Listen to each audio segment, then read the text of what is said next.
Welcome to only IAS. स्वागत है आप सभी लोगों का द हिंदू एडिटोरियल डिस्कशन में। आज है 28 जनवरी 2021। तो आइए देख लेते हैं ऐसे कौन से इंपॉर्टेंट आर्टिकल्स हैं जो आज हम कवर करने वाले हैं। यह आर्टिकल बताता है कि किस प्रकार से पूरी दुनिया में और भारत में भी जो असमानता है वो काफ़ी तेज़ी से बढ़ रही है। इस आर्टिकल पर हम विस्तार से चर्चा करेंगे।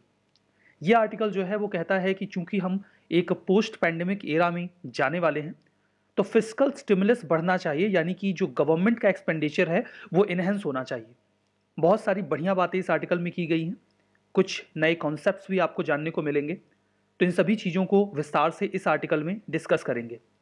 ये article with the title revise the budget speech, इसमें देखिए गवर्नमेंट के बारे में बात की गई है कि जो बजट आने वाला है उसका कंटेंट क्या होगा, और ये फाइनेंस मिनिस्टर को क्रिटिसाइज करते हैं कि वो इस बार बजट में क्या क्या बोलेंगी। हम ये गेस कर सकते हैं सरकार किस प्रकार से अपनी स्पेंडिंग को जानबूझकर कम करके दिखाती है। तो बहुत काम के पॉइंट्स नहीं है जो हम एग्जाम में मेंशन कर सकें, तो इस आर्टिकल को हम एलिमिनेट करते हैं। यह आर्टिकल साइंस में सेल्फ रिलायंस की बात करता है, और जो एक ड्राफ्ट पॉलिसी आई है उसके बारे में इस आर्टिकल में चर्चा की गई है। यह आर्टिकल काफ़ी इंपॉर्टेंट है, इस पर भी हम विस्तार से बात करेंगे। इनफैक्ट हम शुरुआत ही इसी आर्टिकल के साथ करेंगे। तो चलिए स्टार्ट करते हैं। Emphasizing self reliance in science, आप इस आर्टिकल को जीएस पेपर 3 के इस टॉपिक से जोड़ सकते हैं। राइटर कहते हैं कि अभी जो ड्राफ्ट साइंस पॉलिसी आई है वो एक बड़ा स्कैटर्ड डॉक्यूमेंट है।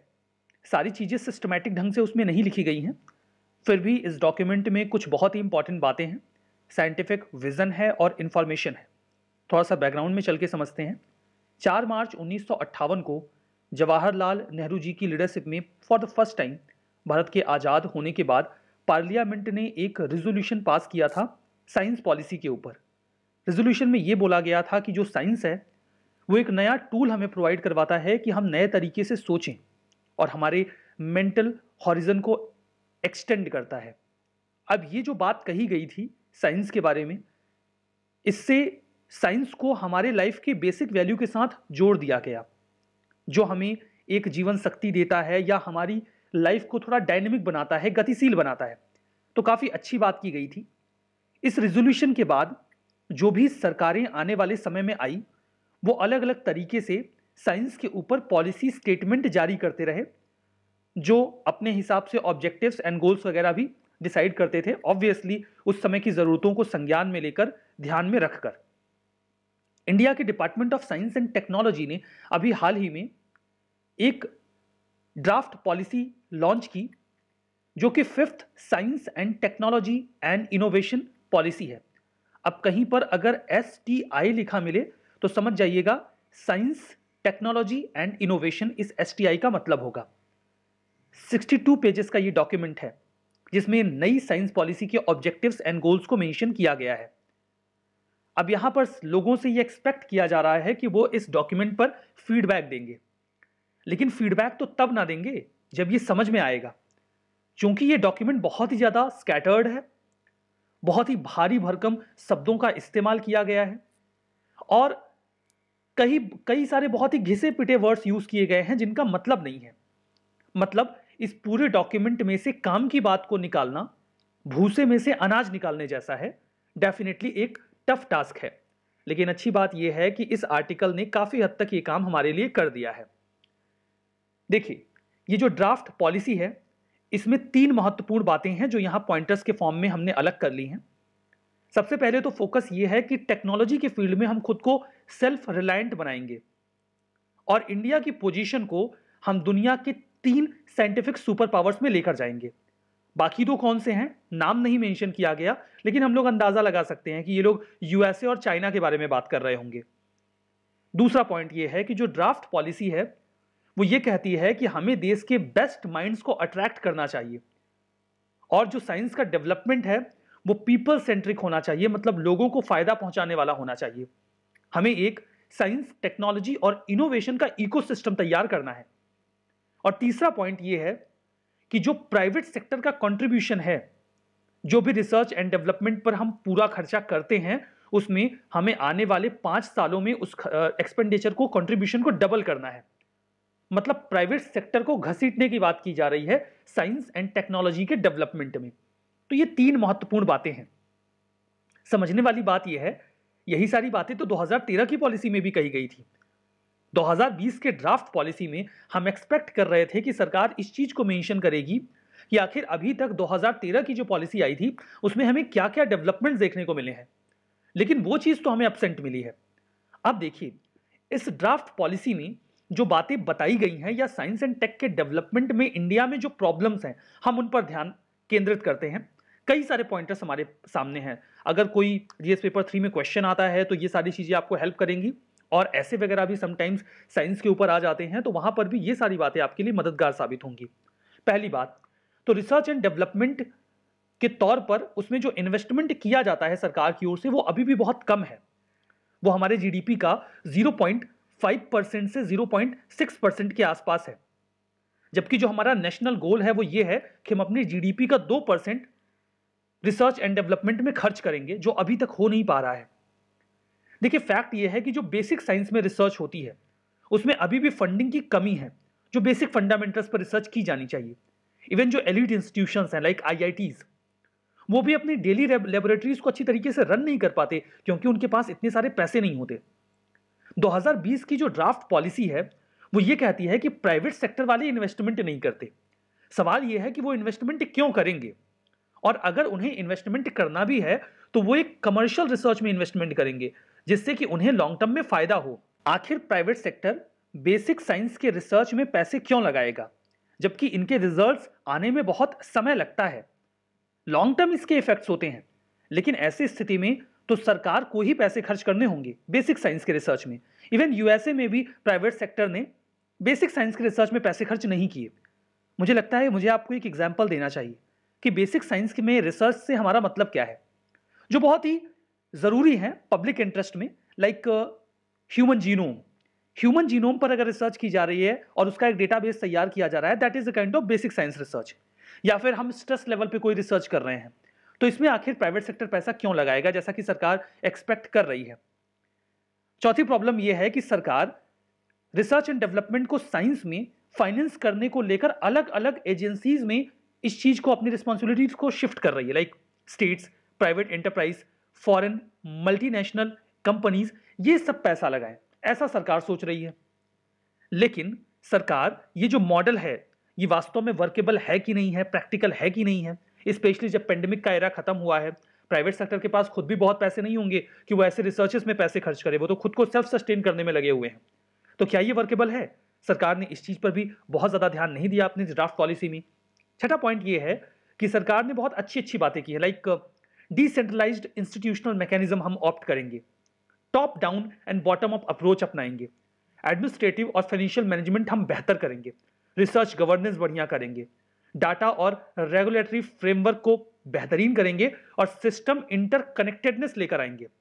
हम कुल मिलाकर एक रोबस्ट एसटीआई गवर्नेंस बनाएंगे, यानी कि science tech and innovation. STI का मतलब, ये कहने में तो बड़ा अच्छा लग रहा है, सुनने में भी बड़ा अच्छा लग रहा है, लेकिन इन सभी चीजों को करना इतना आसान नहीं है। कई सारी नई authorities, observatories and centres propose किए गए हैं इस ड्राफ्ट पॉलिसी में। इससे तो ब्यूरोक्रेसी का काम और भी ज्यादा उलझ जाएगा।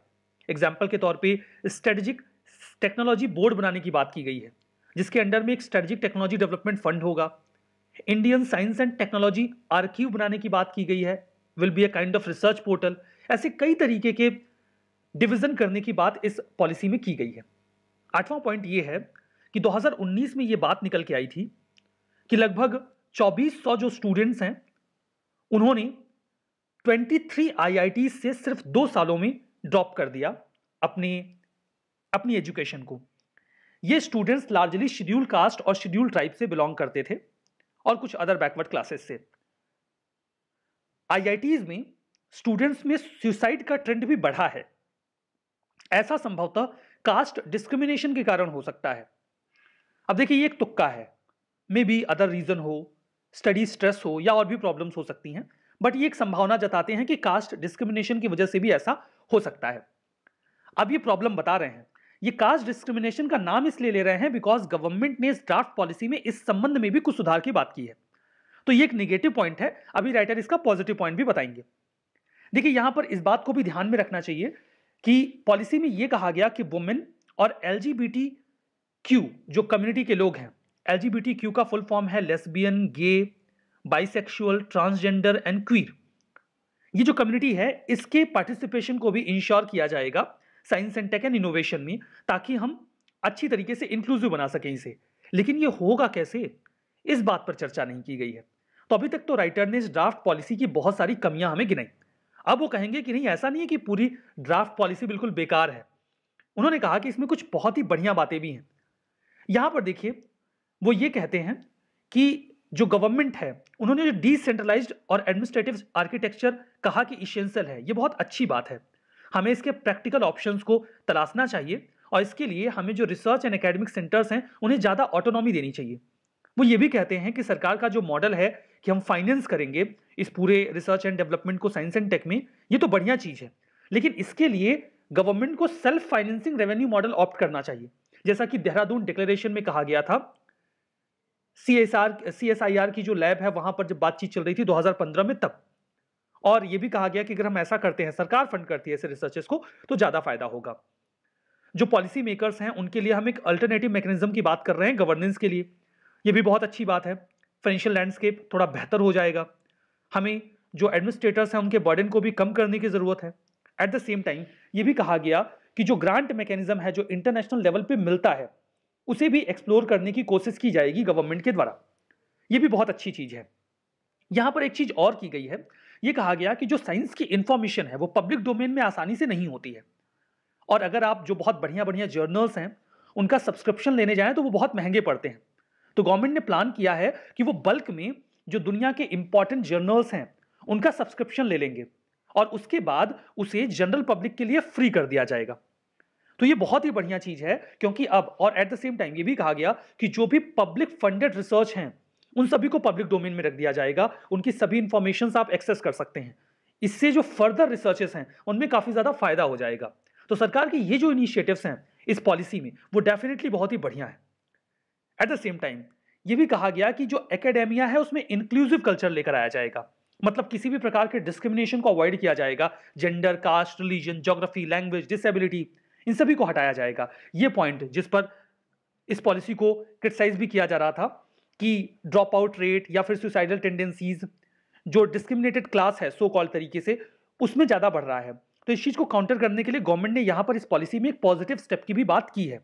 एट द सेम टाइम इस पॉलिसी में गवर्नमेंट ने इस चीज को भी रिकॉग्नाइज किया है कि जो हमारा कॉन्स्टिट्यूशनल ऑब्लिगेशन है कि हम साइंटिफिक टेम्पर डेवलप करेंगे, ह्यूमनिज्म को लेकर आएंगे और एक spirit of inquiry and reform ensure करेंगे। इस चीज को भी गवर्नमेंट इस ड्राफ्ट के जरिए, इस पॉलिसी के जरिए, जो भी पॉलिसी में कन्वर्ट नहीं हुआ है हो जाएगा, उसमें इस चीज को इंश्योर किया जाएगा। तो कुल मिलाकर हमने इस पूरी पॉलिसी के पॉजिटिव्स एंड निगेटिव्स दोनों को खंगालने का प्रयास किया। कंक्लूजन में यह बोला गया है कि इंडिया में कुछ बिलीफ सिस्टम है, कुछ वैल्यूज हैं, कुछ एटीट्यूड्स हैं जो हमारी क्वालिटी ऑफ रिसर्च को प्रभावित करते हैं। यही कारण है कि जो लोग फॉरेन लैब्स में रिसर्च करते हैं उनके आउटकम ज्यादा अच्छे होते हैं। यहां पर गवर्नमेंट का रोल है, उनका ये मोरल ऑब्लिगेशन है कि वो एक ऐसा एनवायरमेंट प्रोवाइड करवाएं कि एक न्यूट्रल माइंडसेट रिसर्च में आ सके। अक्सर देखा जाता है कि जो डिसेंटिंग माइंड होता है वो आउट ऑफ बॉक्स सॉल्यूशन लेकर आता है, जो वर्तमान की स्थितियों को खारिज करता है वो कुछ नया लेकर आता है। दुनिया में नई नई डिसरप्टिव टेक्नोलॉजीज आ रही हैं और ग्लोबली इंडिया को भी कॉम्पिटिटिव बनना होगा। इन दैट केस हमें अपने रिसर्च एंड डेवलपमेंट के स्टैंडर्ड को इनहेंस करना होगा। उसके लिए जो भी एक्सपेंडिचर रिक्वायर्ड है उसको सरकार को अपनी जिम्मेदारी के ऊपर लेना होगा। इंडिया के पास अब वेस्ट करने के लिए समय नहीं है। तो ये बहुत ही बढ़िया और खूबसूरत आर्टिकल था जिस पर हमने चर्चा की। अब देखते हैं अगला article with the title troubling trends. आप इस आर्टिकल को पेपर 3 के इस टॉपिक से जोड़ सकते हैं। अब देखिए, इनइक्वालिटी भारत में काफी तेजी से बढ़ रही है, इनफैक्ट पूरी दुनिया में बढ़ रही है, तो भारत भी कोई एक्सेप्शन नहीं है। वर्ल्ड इकोनॉमी कोविड-19 पेंडेमिक के बाद धीमे धीमे रिकवर कर रहा है, लेकिन इतना बढ़िया भी रिकवर नहीं कर रहा है कि हम बहुत खुश हो जाएं। और ये रिकवरी भी अलग अलग देशों में अलग अलग तरीके की है। इवन देश के भीतर ये जो रिकवरी है ये इकोनॉमिक इनइक्वालिटी को बढ़ा रही है। ऐसा अभी हाल ही में जारी किए गए ऑक्सफैम की एक रिपोर्ट में बताया गया, जो कि एक ग्लोबल लेवल का नॉट फॉर प्रॉफिट ऑर्गेनाइजेशन है, जिसमें यह कहा गया कि जो दुनिया के 1000 रिचेस्ट पर्सन हैं उन्होंने अपने लॉसेस को महज 9 महीनों में कवर कर लिया, जबकि जो दुनिया के गरीब लोग हैं उन्हें अपने लॉसेस को रिकवर करने में लगभग डिकेड का समय लग जाएगा, 10 साल का समय लग जाएगा। इनइक्वलिटी अलार्मिंग हाई है। इसने सोशल और पॉलिटिकल ऑर्डर को डिस्टेबलाइज किया है, इवन तभी जबकि ये पेंडेमिक पूरी तरीके से आया भी नहीं था। क्या है प्रेजेंट स्टेटस इंडिया में इनइक्वलिटी का? इनइक्वलिटी इंडिया में काफी तेजी से राइज की है, इवन उस लेवल पे पहुंच गई है जब भारत गुलाम हुआ करता था। तो जो इनइक्वलिटी का लेवल क्रिएट किया गया था अंग्रेजों के द्वारा, वो लेवल आज हम देख रहे हैं। इंडिया के जो 100 बिलियनियर्स हैं, जब मार्च में लॉकडाउन लगा तो इस लॉकडाउन के बाद उन्होंने जो पैसे एडिशनली अवेल किए, जैसे ये कहा जा रहा है कि इंडिया के बिलियनियर्स ने लगभग 35% अपनी वेल्थ में ग्रोथ अवेल की है। 35% एक बड़ा ग्रोथ आप कह सकते हैं। उसके बाद जो उन्हें एडिशनल इनकम मिली है, हम उनकी प्रीवियस इनकम नहीं, सिर्फ एडिशनल इनकम अगर देश के 138 मिलियन पुअर लोगों में डिस्ट्रीब्यूट कर दें तो हर व्यक्ति को 94,000 रुपीज मिल जाएंगे। कोई डिस्ट्रीब्यूट कर नहीं रहा है, जस्ट एक बात की जा रही है। एक और एग्जांपल यहां पे दिया गया है, एक अनस्किल्ड वर्कर जितने पैसे को कमाने में 3 साल लगा देगा, इंडिया में जो रिचेस्ट पर्सन है उसने पिछले साल हर सेकंड उतना पैसा कमाया है। You can understand the extent of inequality in India. आप भारत में असमानता के स्तर को इमेजिन कर सकते हैं।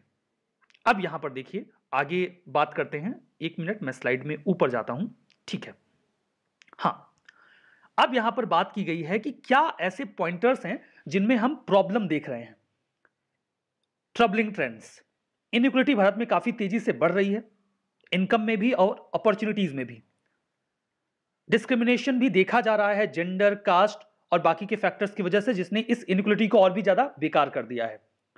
जो गरीब लोग थे वो इस पेंडेमिक से सबसे बुरी तरीके से प्रभावित हुए।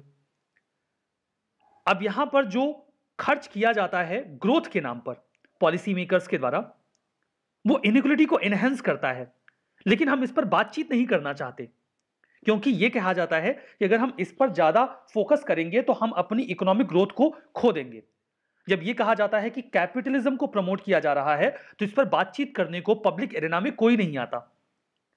इवन इस चीज को एक्नॉलेज तक नहीं किया जाता कि जो कैपिटलिज्म काफी तेजी से बढ़ रहा है और जो इनकम एंड अपॉर्चुनिटी है वो सोशल स्टेटा में नीचे नहीं पहुंच पा रही है, इस क्राइसिस को एक्नॉलेज तक नहीं किया जाता। एक यूनिवर्सल एग्रीमेंट है, आम सहमति है कि जो नई वेल्थ का डिस्ट्रीब्यूशन है जो क्रिएट हो रही है कैपिटल और लेबर के बीच में, वो इतनी ज्यादा वन साइडेड है कि गरीब गरीब होता जा रहा है और अमीर अमीर होता जा रहा है। और डेफिनेटली इस प्रकार के डेवलपमेंटल मॉडल की एक एनवायरमेंटल कॉस्ट भी है जो बहुत ही ज्यादा है, जिसे हम इग्नोर कर रहे हैं। तो कई तरीके की प्रॉब्लम्स हैं इस प्रकार के डेवलपमेंट की जो इनइक्वलिटी को कॉज कर रहा है। अभी हाल ही में वर्ल्ड इकोनॉमिक फोरम की मीटिंग चल रही है देवोस में, वहां पर उन्होंने द ग्रेट रीसेट की बात की। ग्रेट रीसेट का मतलब क्या है? ग्रेट रीसेट का मतलब एक कमिटमेंट है जो हमने ज्वाइंटली की है कि हम एक ऐसा फाउंडेशन तैयार करेंगे कि जो हमारा इकोनॉमिक और सोशल सिस्टम है वो ज्यादा फेयर होगा, ज्यादा सस्टेनेबल होगा और हमारे फ्यूचर को और बेहतर तरीके से रेजिलिएंट बनाएगा। अगर ऐसा होता है तो डेफिनेटली काफी बेहतर होगा। तो ये पूरा आर्टिकल हमने यहां पर कवर किया।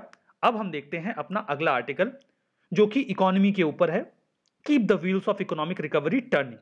आप इस आर्टिकल को पेपर 3 के इस टॉपिक से जोड़ सकते हैं। तो चलिए एक इंट्रोडक्शन लेते हैं। पेंडेमिक के बाद हमारी इकोनॉमी को रिकवर करने के लिए फिस्कल स्टिमुलस की आवश्यकता है। फिस्कल स्टिमुलस का मतलब यह होता है कि मार्केट में गवर्नमेंट पैसे भेजती है। पैसे भेजने के कई सारे तरीके हो सकते हैं, लाइक गवर्नमेंट अपनी स्पेंडिंग बढ़ा दे। स्पेंडिंग के लिए गवर्नमेंट अपना कंजम्पशन बढ़ा सकती है, यानी कि अपना जो खर्च है उसे बढ़ा सकती है।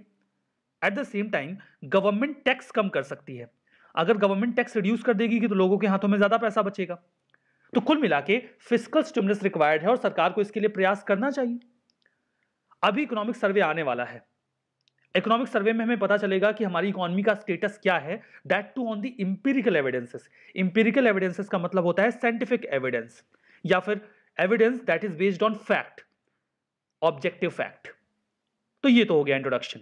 अब आइए देखते हैं कि वर्तमान में हमारी इकोनॉमी का स्टेटस क्या है। जो फर्स्ट एडवांस एस्टिमेट अभी 7 जनवरी को आया था, उसमें यह बोला गया था कि जो हमारे रियल जीडीपी कॉन्ट्रैक्ट कर रही थी वो अभी कॉन्ट्रैक्शन 7.7% का है, जो हमारी जीडीपी सिकुड़ रही है। रियल जीडीपी का मतलब होता है कि जो नॉमिनल जीडीपी होती है उसमें से हम इन्फ्लेशन माइनस कर देते हैं तो रियल जीडीपी मिल जाती है। पहले ये कॉन्ट्रैक्शन ज्यादा था, अभी थोड़ा कम हो गया है। जो क्वार्टर 2 था 2020-21 का जो फाइनेंशियल ईयर था, उसका जो एस्टिमेट नेशनल स्टैटिस्टिकल ऑफिस ने जारी किया था, जो कि ministry of statistics and programme implementation के तहत काम करते हैं, नवंबर 27 को डेटा आया था। सेकेंड क्वार्टर की बात कर रहे हैं, मतलब अप्रैल, मई और जून, ये तो पहला क्वार्टर हो गया। जुलाई, अगस्त, सितंबर वाले क्वार्टर की बात चल रही है। तो उसमें जो इकोनॉमिक रिकवरी थी वो ठीक ठाक जा रही थी, ऐसा डेटा में आया। जो कॉन्ट्रैक्शन रेट है वो क्वार्टर फर्स्ट में 23.9% था, इकोनॉमी सिकुड़ रही थी। लेकिन क्वार्टर 2 में ये रेट 7.5% हो गया। दैट्स बेटर, मतलब हमारी इकोनॉमिक रिकवरी धीमे धीमे होने लगी थी। इवन मिनिस्ट्री ऑफ फाइनेंस ने यह तक कहा कि जो हमारी इकोनॉमिक रिकवरी होगी वो वी शेप्ड होगी। वी शेप्ड रिकवरी अच्छी मानी जाती है अगर हम क्राइसिस की कंडीशन में हो। इसका मतलब यह है कि हमारी इकोनॉमी काफी तेजी से नीचे जाती है और उसके बाद तुरंत ही काफी तेजी से ऊपर भी आ जाती है। That is V shaped recovery. U shaped recovery का मतलब होता है कि इकोनॉमी नीचे जाती है, कुछ समय तक नीचे ही रह जाती है, फिर ऊपर आती है। हालांकि पोस्ट कोविड रिकवरी को के शेप्ड रिकवरी कहा जा रहा है, मतलब जो लोग ऊपर जाएंगे वो ऊपर ही चले जाएंगे और जो लोग नीचे जाएंगे वो नीचे ही चले जाएंगे। अमीर अमीर होगा, गरीब गरीब होगा। तो ये टाइप्स ऑफ रिकवरी हैं। जिक्र आ गया तो हमने वी शेप्ड के अलावा यू और के शेप्ड भी देख ही लिया। तो लग रहा था कि इकोनॉमी ठीक ठाक जाएगी। मॉनेटरी पॉलिसी स्टेटमेंट जो आरबीआई जारी करता है, दिसंबर 4, 2020 को जो आया था, उसने भी कहा कि हमारी इकोनॉमिक ग्रोथ पॉजिटिव जाएगी, कोई दिक्कत वाली बात नहीं है। इवन हमारे देश में कोविड की वजह से जो मौत का स्तर है वो भी कम रहा। वैक्सीनेशन प्रोग्राम भी हम लेकर आ गए हैं, तो इससे भी कुछ ऑप्टिमिज्म आया है कि हम बढ़िया तरीके से इकोनॉमिक पॉइंट ऑफ व्यू से रिकवर कर जाएंगे। लेकिन सब कुछ बढ़िया नहीं है। अभी तक तो हमने अच्छी अच्छी बातें कर ली, इसके लिए काफी प्रयास किए गए हैं। इकोनॉमिक ग्रोथ रेट कोलैप्स कर गई थी 2017-18 के फोर्थ क्वार्टर के कंपैरिजन में। अगर आप बात करें तो उस समय हमारी इकोनॉमिक ग्रोथ जो थी वो 8.2% की थी, जबकि 2019-20 के फोर्थ क्वार्टर में ये 3.1% पे आ गया, जो कि 8 क्वार्टर्स तक लगातार गिरा। और सरकार तो इसके लिए कुछ करती भी नहीं है। वो तो महज उम्मीद कर रहे थे कि प्राइवेट कॉर्पोरेट इन्वेस्टमेंट बढ़ेगा और इकोनॉमी अपने आप ही पिकअप पकड़ लेगी, जो कि होना नहीं था। हालांकि आरबीआई ने लगातार 5 बार रेपो रेट को कम किया और रेपो रेट को 135 बेसिस पॉइंट तक कम किया गया। 100 बेसिस पॉइंट का 1% बन जाता है, मतलब आप इसे 1.35% की कमी कह सकते हैं, जो कि फरवरी से लेकर अक्टूबर 2019 के बीच में देखा गया। Eight the same time RBI ने प्रयास किया कि मार्केट में ज्यादा पैसे इन्फ्यूज किए जाएं ताकि डिमांड बढ़े। लेकिन सिर्फ आरबीआई के करने से थोड़ी कुछ होगा। मॉनेटरी फिस्कल लिंकेज होना चाहिए। मॉनेटरी पॉलिसी आरबीआई की होती है और फिस्कल पॉलिसी गवर्नमेंट की होती है। मतलब जब आरबीआई और गवर्नमेंट एक साथ मिलकर काम करेंगे तब जाके डिमांड को अच्छी तरीके से कैटलाइज किया जा सकता है। सिर्फ एक के करने से तो बात बनेगी नहीं। अब मार्केट में ज्यादा पैसे इन्फ्यूज करने के भी नुकसान होते हैं। क्यों? क्योंकि इन्फ्लेशन आ जाता है, महंगाई आ जाती है। आरबीआई इस चीज को लेकर भी काफी कॉन्शियस थी, यद्यपि वो अकोमोडेटिव स्टांस अपनाए हुए थे। अकोमोडेटिव स्टांस का मतलब होता है, इसे आप इजी मनी पॉलिसी भी कहते हैं, जिसमें आरबीआई कोशिश करती है कि मार्केट में पैसे ज्यादा इन्फ्यूज किए जाएं और डिमांड बढ़े ताकि ग्रोथ को सपोर्ट किया जा सके। लेकिन अभी जो मॉनेटरी पॉलिसी आई उसमें आरबीआई ने स्टेटस को मेंटेन किया। रेपो रेट को और कम नहीं किया गया, बल्कि उसे 4% पर रोक दिया गया। जब आरबीआई लगातार रेपो रेट को कम कर रही थी तो सीपीआई इन्फ्लेशन 7% तक बढ़ गया था, 7% क्रॉस कर गया था। कंज्यूमर प्राइस इंडेक्स में जो इन्फ्लेशन कैलकुलेट किया जाता है, महंगाई नापी जाती है। हालांकि दिसंबर 2020 में यह 4.6% पर आ गया। अब यहां पर जो रियल इंटरेस्ट रेट है वो तब भी लो ही बना रहा। रियल इंटरेस्ट रेट का मतलब यह होता है कि आपको 6% ब्याज मिल रहा है, लेकिन 4% महंगाई भी बढ़ जा रही है, तो आपको जो नॉमिनल इंटरेस्ट रेट दिखेगा वो 6% है, लेकिन 4% महंगाई बढ़ गई, तो आपको तो ज्यादा नहीं मिला। जब आप इसमें महंगाई माइनस कर देते हैं, इन्फ्लेशन माइनस कर देते हैं, तो आपको 2% इंटरेस्ट रेट दिखेगा। तो यह है रियल इंटरेस्ट रेट। यह तो कम ही बना रहा बिकॉज ऑफ इन्फ्लेशन। आरबीआई की एक्सपेक्टेशन यह है कि जो स्पेसिफिक बैंड उनको दिया गया है, आरबीआई के ऊपर जिम्मेदारी है कि वो इन्फ्लेशन को 4% के नीचे रोकें। उन्हें +-2 का बैंड दिया गया है कि 2% ऊपर चला जाए, 2% नीचे चला जाए, बट आप कुल मिला के 2 से 6% के बीच में इसको रोको। ये एक्चुअली में एक एग्रीमेंट हुआ था। ये जो एग्रीमेंट हुआ था आरबीआई और गवर्नमेंट के बीच में, ये फरवरी 2016 में अडॉप्ट किया गया इन्फ्लेशन टारगेटिंग के मुद्दे पर, जिसमें आरबीआई को इन्फ्लेशन टारगेट करने की जिम्मेदारी दी गई। यही 4% के बैंड वाली बात है। इसे मार्च 2021 में रिव्यू किया जाना है, तो उम्मीद की जा रही है कि इसमें भी कुछ नए बदलाव देखने को हमें मिल सकते हैं। हालांकि आरबीआई लगातार जुटी हुई है हमारी इकोनॉमिक सिचुएशन को सस्टेनेबल बनाने को लेकर या स्टेबल बनाने को लेकर। वो लगातार लिक्विडिटी इन्फ्यूजन प्रोग्राम चला रहे हैं। लिक्विडिटी इन्फ्यूजन प्रोग्राम का मतलब है मार्केट में अधिक पैसे डालना। इसके लिए उनका एक इनिशिएटिव था, on tap target long term repo operation, TLTRO. TLTRO के तहत जो आरबीआई है वो आने वाले 3 सालों तक 1 लाख करोड़ रुपए पॉलिसी रेपो रेट पर, यानी कि रेपो रेट की दर पर बैंक्स को देने वाला है। मतलब बैंक्स, उन्होंने एक बैंड बना दिया कि भाई हम 1 लाख करोड़ रुपए मार्केट में डालेंगे। अभी जाएगा कैसे? ये पैसे बैंक्स ले सकते हैं और उसके लिए उन्हें रेपो रेट जो होगा उस पर ब्याज देना होता है और फिर वो उस पैसे को लेंड कर सकते हैं। अल्टीमेटली तो बैंक्स के माध्यम से ही पैसा मार्केट में जाएगा और ये 3 साल शुरू होता है अक्टूबर 2020 से। ये कंटिन्यूइंग है। मतलब ये प्रोग्राम क्लियर हो गया ना कि on tap targeted long term repo operation क्या है। इसमें 1000 करोड़ रुपए मार्केट में इन्फ्यूज किए जाने हैं थ्रू बैंक्स।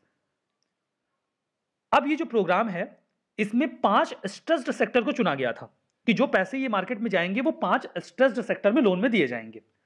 अभी इसे इनहेंस करके 26 स्ट्रेस्ड सेक्टर में एक्सपेंड कर दिया गया और इस इनिशिएटिव को कहा जा रहा है ECLGS 2.0, मतलब इसी इनिशिएटिव का दूसरा वर्जन, जिसमें अब 26 सेक्टर्स को चुना गया है कि जो पैसे इन्फ्यूज किए जाएंगे ये इन 26 सेक्टर्स में जाएंगे, क्योंकि कोविड के बाद कई सारे सेक्टर्स लॉस में चले गए हैं।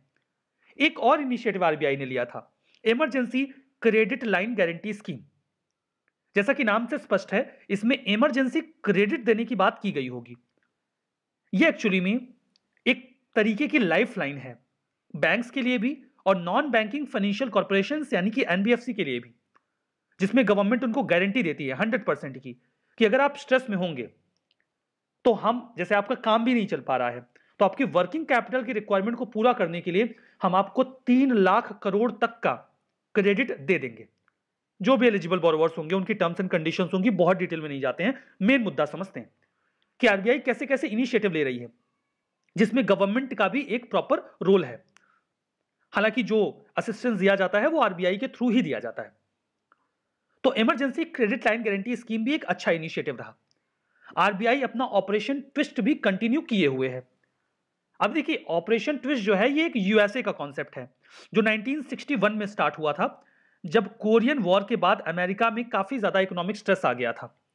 अब ऑपरेशन ट्विस्ट में किसी भी कंट्री का सेंट्रल बैंक क्या करता है, जो करता है वही अपना आरबीआई भी कर रहा है।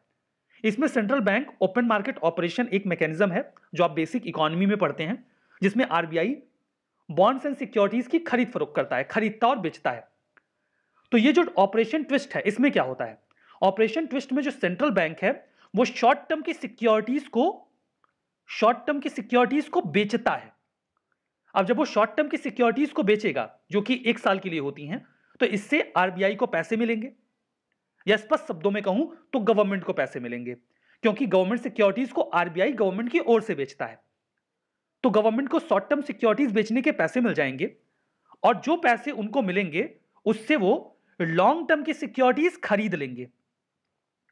और जब वो लॉन्ग टर्म की सिक्योरिटीज खरीदेंगे तो इसका मतलब क्या है कि वो पैसा देंगे किसको, बैंक से खरीदते बेचते हैं ये सारी चीजें, या फिर कुछ इंडिविजुअल्स। तो ये जो पैसा वो लॉन्ग टर्म की सिक्योरिटी खरीदेंगे उसके बदले में देंगे, तो ये पैसा जाएगा मार्केट में। मार्केट में जाएगा वो भी कब के लिए, लॉन्ग टर्म के लिए। तो लॉन्ग टर्म के लिए इसका इन्वेस्टमेंट होगा। अब इसमें आरबीआई का टारगेट ये था कि शॉर्ट टर्म की सिक्योरिटीज बेची जाएंगी लगभग 10,000 करोड़ की, और इसी अमाउंट से हम लॉन्ग टर्म की सिक्योरिटीज खरीद के वो सारा पैसा मार्केट में डाल देंगे लॉन्ग टर्म के लिए। क्योंकि रेपो रेट घटाया गया, उसका फायदा सीधे सीधे सेक्टर्स को मिला नहीं, तो इसके लिए आरबीआई ने ऑपरेशन ट्विस्ट स्टार्ट किया। इसमें शॉर्ट टर्म और लॉन्ग टर्म की सिक्योरिटीज में ट्विस्ट देखा जाता है, शॉर्ट टर्म की सिक्योरिटीज को खरीदना और लॉन्ग टर्म की सिक्योरिटीज को बेचना, यह किया जाता है ऑपरेशन ट्विस्ट में। आई होप आप इस इनिशिएटिव को भी समझ गए। अब देखिए, जो अब ये तो इनिशिएटिव्स की हमने बात कर ली, उतना तो आपको क्लियर हो गया ना। अब आगे बात करते हैं। जो इकोनॉमीज किसी भी फाइनेंशियल क्राइसिस से पहले रिकवर करती हैं, वो ज्यादा फिस्कल स्टिमुलस देती हैं, सरकार ज्यादा पैसे खर्च करती है। राइटर ये कहते हैं कि जो फिस्कल स्टिमुलस हो, यानी कि जो गवर्नमेंट स्पेंडिंग हो, वो बिजनेस साइकिल पे बेस्ड नहीं होनी चाहिए कि सारा पैसा बिजनेसेस को दे रहे हैं, बल्कि public health, education, agriculture, physical infra, इसमें भी पैसा खर्च हो। इंडिया एक ऐसा फिजिकल स्टिमुलस अफोर्ड नहीं कर सकता जैसा एडवांस इकोनॉमीज करती हैं, यूएसए या यूरोपियन कंट्रीज जो फिजिकल स्टिमुलस करती हैं, ज्यादा पैसे खर्च करती हैं, हम उतना तो नहीं कर सकते।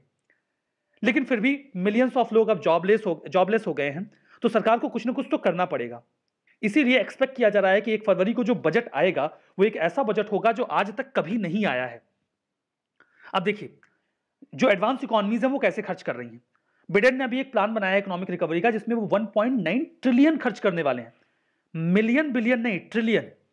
और इसके बाद पेंडेमिक रिस्पांस में जो यूएसए का खर्च हो जाएगा वो 5.2 ट्रिलियन हो जाएगा। वो इसके पहले से भी खर्च करते आ रहे हैं। जबकि आप याद करिए, जो ग्लोबल फाइनेंशियल क्राइसिस आया था उसमें यूएसए ने महज 800 बिलियन खर्च किए थे, और यहां पे 5.2 ट्रिलियन की बात हो रही है। आप ग्रेवनेस समझ सकते हैं इस सिचुएशन की।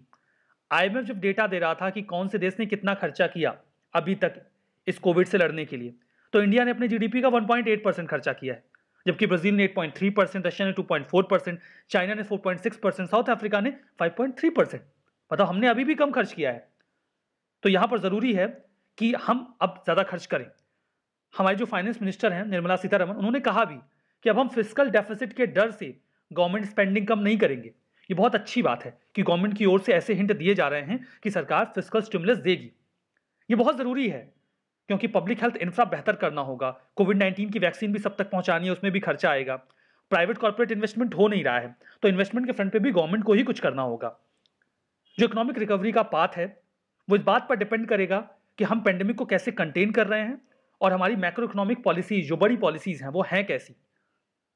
जो नेशनल और सब नेशनल लेवल पे गवर्नमेंट्स हैं इंक्लूडिंग स्टेट्स, वहां पे भी उन्हें फ्लेक्सिबल पॉलिसीज ऑप्ट करनी होंगी ताकि एक फिस्कल स्पेस क्रिएट हो, हम इस एक्स्ट्रा ऑर्डिनरी सिचुएशन यानी कि पेंडेमिक को अच्छी तरीके से हैंडल कर सकें। तो ये रहा पूरा आर्टिकल। उम्मीद करता हूं ये आर्टिकल भी आपको अच्छे से समझ में आया होगा। तो आज के इस सेशन में यहीं पे रुकते हैं। Thank you very much.